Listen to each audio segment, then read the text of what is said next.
Hello सांग मैंने welcome to my channel. तो चलतु हेयर प्रॉब्लम सब तो देखुं केमी भाव में कौन सब रही। तो मुझे देखी मो हेयर केयर रूटीन रे कौन सब मिसेक लगुच। तो देखो मुझे क्लीन फ्लोर शैम्पू नहीं एलोवेरा जेल रस काढ़ी नहीं या धड़ा अंशटा मुझे आगुआ सब काढ़ी नहीं। तो मुझे चेष्टा करी नेक्स्ट टाइम भल भिडियो देखी। तो मुझे सब देखो मुझे काढ़ी नहीं चाहिए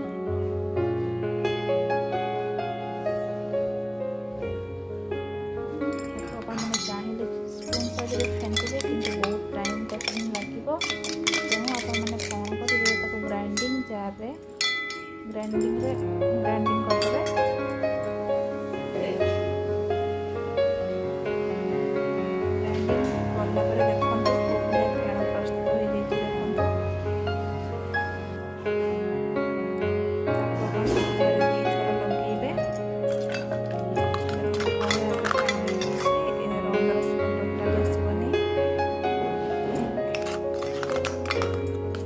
तीनटा जिनस मिसेक लगे।